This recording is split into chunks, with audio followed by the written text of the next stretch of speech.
दो गुरु चेला खूब छक के भोजन किया भंडारे में। अब तोन पर हाथ फेरते हुए गुरुजी ने कहा कि बेटा खड़ाऊ कहां रखी है देख, नीचे हम देख नहीं सकते। चेले की भी वही हालत थी, बोले गुरुजी ऊपर तो सब जगह देख ली, अब नीचे हो तो हो। अरे इतना काहे को।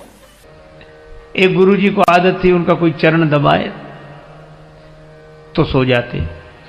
दबाने वाला सोचे कि ये मना तो कर नहीं रहे, तो ये मना करें तो हम जाएं, तो उसने सोचा ये सो जाएं तो जाएं, पर उनकी आदत थी जैसे ही कोई जाता फिर जाग जाते। तो एक बार क्या हुआ, एक शिष्य चरण दबा रहा था उनका, तो चरण दबाया शिष्य ने तो सो गए। तो बड़ी देर हो गई तो शिष्य उठकर चल दिया। जैसे ही चला तो आंख उनकी खुल गई, तो तुरंत बोले हाँ बेटा तुम्हारे घर में और कौन कौन है? तो उसने कहा कि माता पिता और हम लोग 4 भाई हैं। अब ये सुनता कौन, तब तक और सो गए। थोड़ी देर फिर उसने शिष्य ने देखा कि अब ये सो गए तो फिर जाएं हम, तो वो जैसे ही उठकर जाता वैसे ही जाग जाते। हाँ तो कितने भाई हो? तो उसने फिर कह दिया कि 4, पर वो उत्तर सुनने के पहले ही सो जाते थे।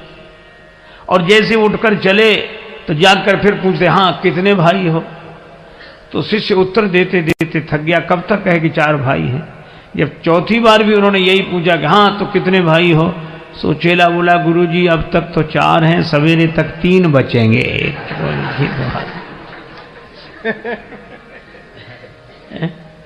मुनिवर शहन बार बार गुरु आ गया। और सेवा हो तो राम जी की तरह।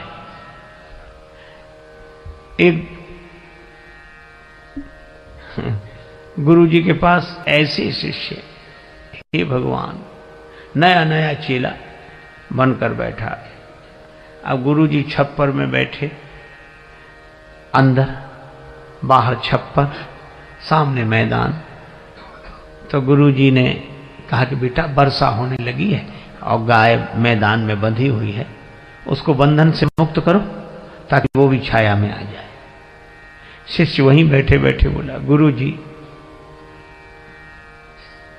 मुझ जैसा जीव क्या किसी को बंधन से मुक्त करेगा, जो स्वयं बंधन में हो। और बंधन से मुक्त करना किसी को तो आप जैसे महापुरुषों का काम है, हम क्या। क्षमा करें गुरुदेव, अनधिकार चेष्टा मुझसे न होगी। गुरुजी भी समझ गए चेला नहीं गुरु ही मिला है। गुरु जी गए, गाय को बंधन से मुक्त किया, फिर आकर अंदर बैठ गए।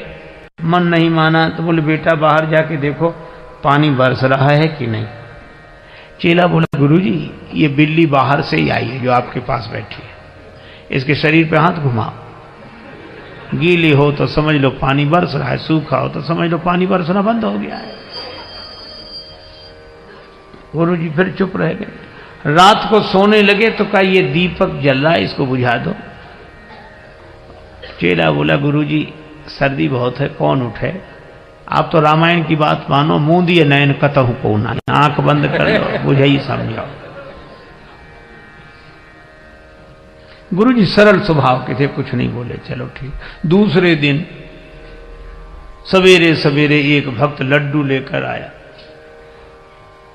1 किलो लड्डू, भगवान को भोग लगाओ, सबको बांटो। तो गुरुजी ने भगवान को भोग लगाया। उस चेले से कहा कि बेटा भगवान का प्रसाद लेगा? तो हाथ जोड़कर बोला गुरुजी मैंने 3 आज्ञाएं नहीं मानी हैं, अगर चौथी भी नहीं मानूंगा तो घोर पाप लगेगा। ये